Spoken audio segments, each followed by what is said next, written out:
TV 시청자 여러분 안녕하십니까. 7월 21일 오후 1시 28분입니다. 어제 박근혜 전 대통령에 대한 선고가 또 하나 더 나왔습니다. 국정원장들이 대통령에게 전한 특활비가 이게 무슨 성격이냐 이를 놓고 다투는 재판인데, 1심 재판은 박근혜 전 대통령에게 국고손실죄 등을 적용을 해서 징역 8년을 선고를 했습니다. 그런데 정작 이게 뇌물이라고는 보지 않았어요. 뇌물죄가 핵심인데 뇌물죄 부분은 무죄였습니다. 그런데도 국고손실을 적용해서 8년을 선고를 했는데, 조선일보에 요약된 이 1심 판단 요지에는 이런 내용이 있습니다. 국정원장들이 임명 대가로 대통령에게 사례 내지 보답할 만한 동기나 이유가 있었다고 인정하기 어렵다. 그러니까 뇌물죄가 성립 안 된다는 거죠. 국정원 특활비를 청와대로 준 것이.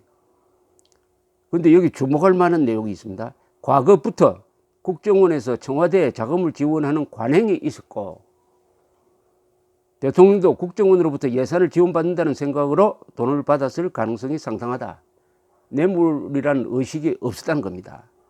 그런데 이게 징역 8년감일까요? 더구나 과거부터 관행이 있었던 겁니다. 과거 국정원에서 청와대에 자금을 지원하는 관행이 있었는데 왜 이명박 박근혜 때의 특활비 상납만 다루느냐 하는 의문이 생깁니다. 그 전 정권에 대해서는 왜 수사를 하지 않느냐? 혹시 공소시효가 끝난 것인지, 또는 이른바 적폐청산의 기준을 우파 정권에 대해서만 적용하는 것인지 하는 의문이 듭니다. 박 전 대통령은 최순실 관련 사건으로 1심에서 징역 24년을 선고받았으니까 이번에 받은 거 합치면 32년입니다.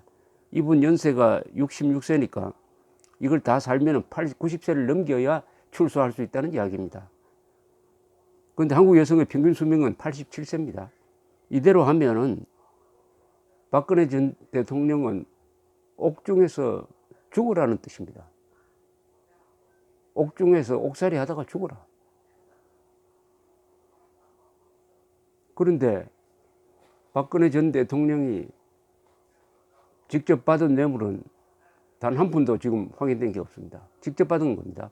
뭐 최순실이한테 준 거를 박근혜가 받은 걸로 이렇게 해석하는 거, 그거는 쟁점이 있으니까 아직 거기에 대해서 혐의가 확정된 게 없습니다. 가장 비극적인 상황은, 개탄스러울 상황은, 지금 몸이 아픈 상태에서 목 디스크를 앓으면서 구속되어 있는 박근혜 전 대통령은 현재로 죄가 없다는 사실입니다. 대법원에서 확정된 죄가 단 한 건도 없습니다. 지금 무고한 사람입니다. 무죄인입니다. 무죄 추정의 원칙에 의해서 지금 박근혜 전 대통령은 무죄인인데 아픈 상태에서 지금 구속재판을 1년 넘게 받고 있습니다. 1년 4개월이 지났습니다. 이게 법치국가입니까? 아니, 무죄인이 아픈 상태에서 도망갈 염려도 없고 증거인멸할 필요도 없게 된 박근혜 전 대통령을 감옥에 가두어 놓고 재판하는 것. 그 이유는 간단하죠. 검사 판사가 좀 편리하다. 검사 판사가 좀 편리해지도록 하기 위해서 전 대통령을, 아픈 대통령을 1년 4개월에 걸쳐서 구속시켜 놓고 재판하고 있는 것. 이거 법치국가입니까? 이게 민주국가입니까? 이런 법 집행이 가능합니까? 법에 이렇게 하도록 되어 있습니까? 법에. 형사소송법에 전직 대통령의 경우에는 몸이 아프더라도 구속재판해야 한다는 조항이 있습니까? 그런데 이게 법의 힘으로 이루어지고 있습니다. 그럼 이 법은 뭐냐?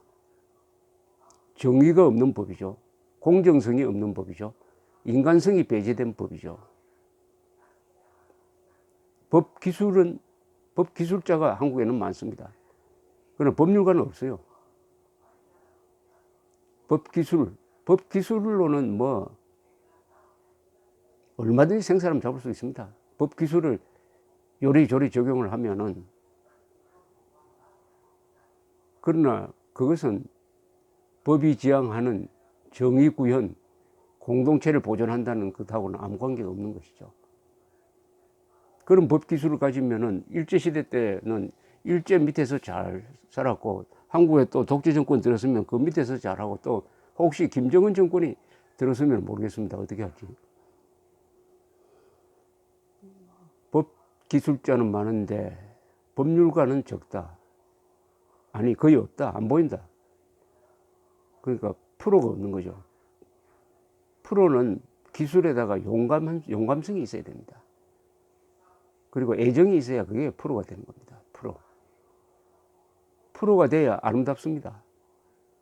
법률도 아름답습니다. 법률 집행을 공평하게 하면은 그 판결문 읽어보면 참 문학적인 냄새가 나고 아름답다는 생각이 듭니다. 법이 아름다울 수가 있습니다. 그러나 법기술자의 법 집행은 치사하고 지저분하고 옹졸하고 살벌하고 아름다움이 없죠. 그러나 프로에는 아름다움이 있습니다. 프로페셔널.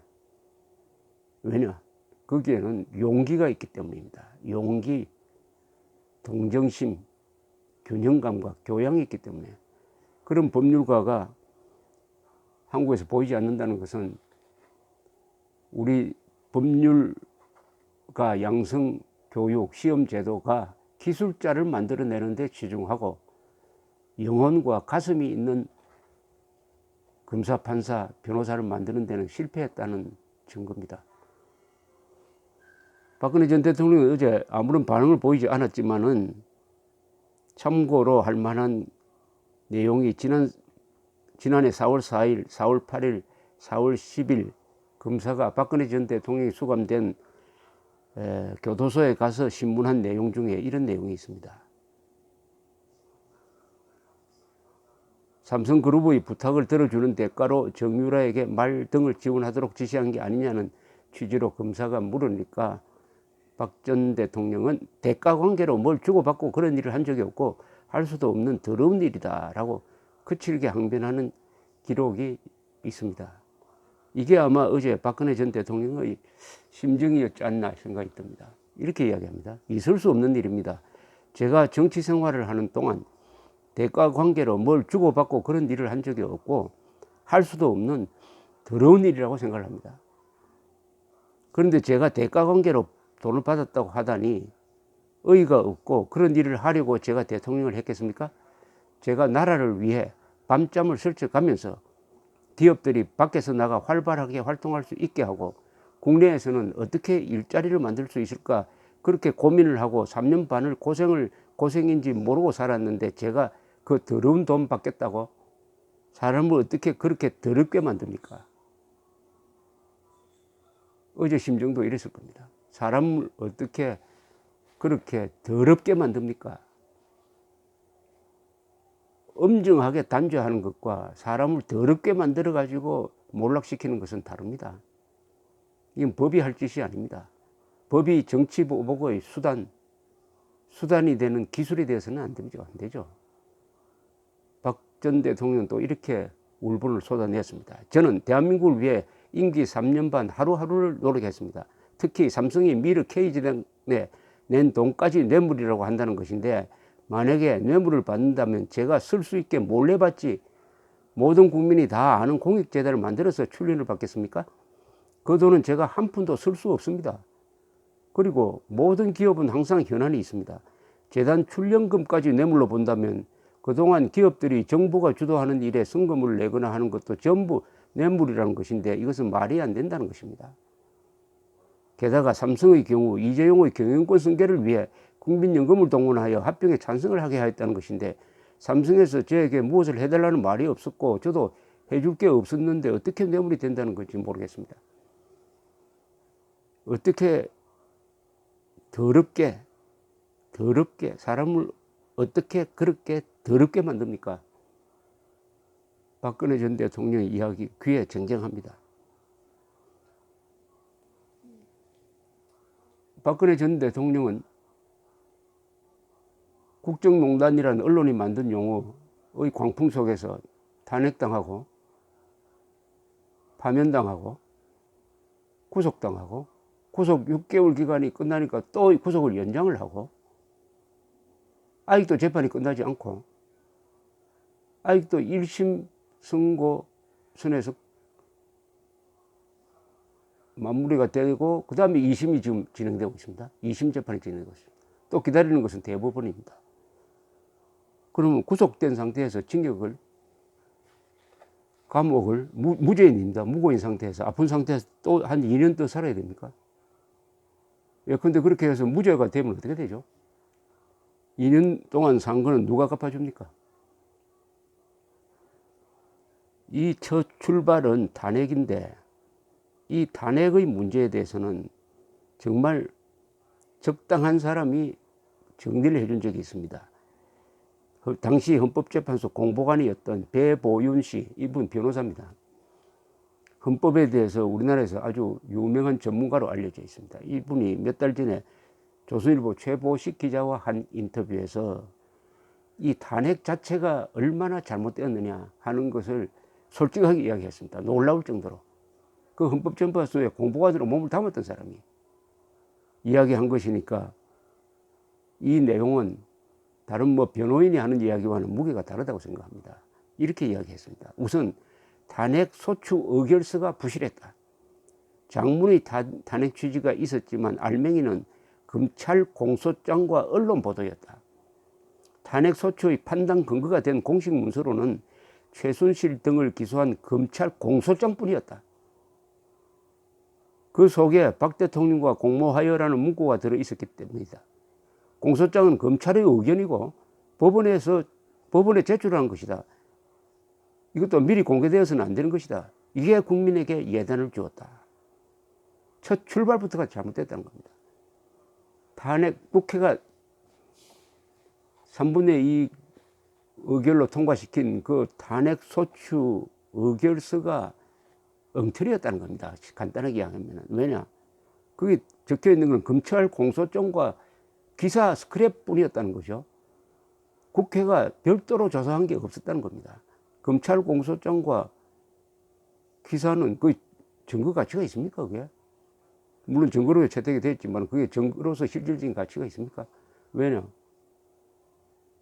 확인을 한 게 아니잖아요. 국회가 확인을 했어야지. 국회가 검찰 공소장과 언론 보도를 객관적 입장에서 확인하고 이건 아니고 이거는 맞다 이런 식으로 해가지고 주체적인 독자적인 탄핵소추 의결서를 만들었어야죠. 그렇게 하지 않고 했다는데 이번 탄핵 과정과 최근 진행되는 이 수사가 한국의 법치 수준을 전 세계에 폭로를 했습니다. 허우대는 크지만 정신은 아주 어리구나. 한국의 법치가 이 정도구나 하는 것을 폭로했다는 이야기죠. 배보윤 공보관 또 이렇게 이야기합니다. 대통령 탄핵은 국민 여론으로 하는 불신임 제도가 아니라 법적 책임 추궁 제도이다. 직무와 관련해 내란 외환죄 같은 중대한 헌법 및 법률 위반을 했고 거기에다 선출된 것을 뒤엎을 만한 국민 신뢰를 저버렸을 때 탄핵이 가능하다. 국회의 소추는 법적 책임과 불신임을 혼동해서 진행되었다. 이 대통령 탄핵을 한다는 것은 내란 외환죄 같은 반역죄를 저질렀을 때 하는 것이지 이 정도 사안은 아니다는 이야기죠. 왜냐? 대통령이 직접 뽑은 사람이니까 거기에 걸맞는 잘못을 해야 되는데 과연 최순실 스캔들이 거기에 해당하느냐? 배보윤 전 공보관은 또 이렇게 이야기합니다. 헌법 84조는 내란 또는 외환의 죄를 범한 경우를 제외하고는 재직 중 형사상의 소추를 받지 않는다고 했다. 그때 박 대통령의 협의는 법원에서 확정된 게 없었다. 당시 최순실 등의 공소장에 박 대통령과 공모하여로만 돼 있었다. 국회에서 소추를 하려면 나름대로 조사해야 한다. 미 하원에서 탄핵 의결한 닉슨 대통령의 사례를 연구를 했더니 탄핵 소추 의결서는 300쪽이 훨씬 넘었고 하원에서 자체 조사한 증거들과 개별 의원들의 의견이 담겨 있었다. 대한민국 국회는 뭐가 그렇게 급했든지 검찰의 공소장과 언론의 보도, 그것도 과장된 게 많았습니다. 그걸 근거로 탄핵 소추를 의결하고 어떻게 헌법재판소는 거기에 브레이크를 걸지 않고 8대0으로 통과시켰느냐. 통과시킨 것으로 박근혜 전 대통령에 대한 정치적 책임을 물었으면 그것으로 끝내야지 다시 뇌물죄를 만들어가지고 이렇게 지리한 인권 유린적 재판을 지금 계속하고 있습니다. 이게 과연 법치국가냐? 대한민국의 법률 기술자들은 어찌 여기에 대한 의견 표명이 없습니까? 변호사 단체는 뭘 하는지 정말 신비롭습니다. 침묵하는 게. 저 같은 법률 전문가가 아닌 사람이 이렇게 떠든다는 게 좀 허무하기도 합니다. 어떻게 보면은 법률 허무주의를 지금 만연시키고 있습니다. 법률 허무주의라는 것은 뭐냐? 법률을 냉소적으로 본다는 것이죠. 34년 감옥 생활, 사람을 웃게 만든다는 것이죠. 사람을 엄격하게 만드는 것이 아니라 엄정하게 뭔가 좀 역사와 정치를 생각하게 하는 그런 판결이 아니라 허무하게, 법을 허무하게 보도록 만드는 그런 판결이었다고 생각합니다. 감사합니다.